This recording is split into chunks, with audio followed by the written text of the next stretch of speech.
दिनांक 10 ते 16 जानेवारी पर्यंत श्रीमद भागवत कथा ज्ञानयज्ञ समारोह होणार असून या निमित्ताने शोभायात्रा काढण्यात आली।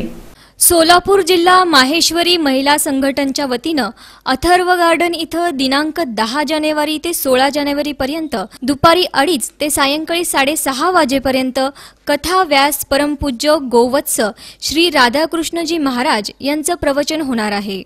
या पार्श्वभूमीवर गुरुवारी सोलापूर जिल्हा माहेश्वरी संघटनच्या वतीनं परमपूज्य गोवत्स राधाकृष्णजी महाराज यांची शोभायात्रा काढण्यात आली।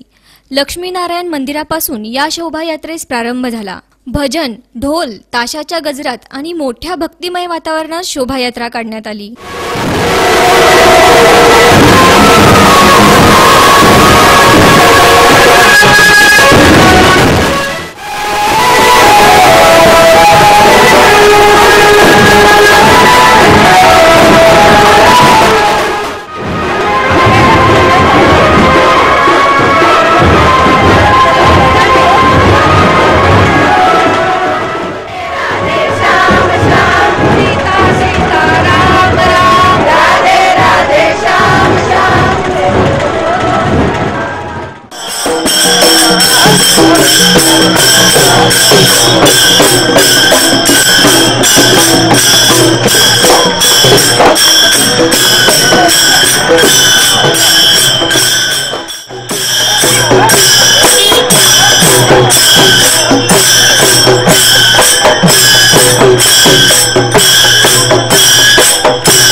यावेळी या शोभायात्रेमध्ये महिला मोठ्या संख्येने सहभागी झाल्या होत्या। हातामध्ये तुळस आणि डोक्यावर कलश घेऊन भव्य दिव्य अशी मोठी शोभायात्रा काढण्यात आली। यामुळे भक्तिसागराला उधाण आलं होतं।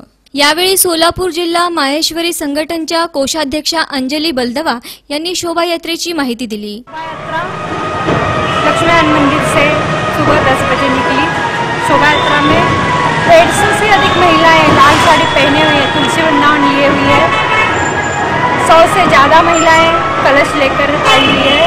शोभायात्रा में परम पूज्य श्री राधा कृष्ण जी महाराज जी भी भक्ति में विराजमान है। शोभायात्रा का ये मनोहरी दृश्य देखकर ऐसा मन भर उठा है कि लगता है कि जैसे पूरे सोलापुर नगरी पर साक्षात कृष्ण भगवान ही आ गए हैं। से आए हुए वारकरी मंडली, इनसे और भी शोभायात्रा का दृश्य सुहाना हो गया है। यावेळी अध्यक्षा पुष्पा बिहाणी, सचिवा प्रतिभा कलंत्री, प्रकल्प प्रमुख अंजली लाहोटी यांच्यासह संघटनच्या महिला पदाधिकारी तसंच इतर महिला पुरुष मोठ्या संख्येने सहभागी झाले होते।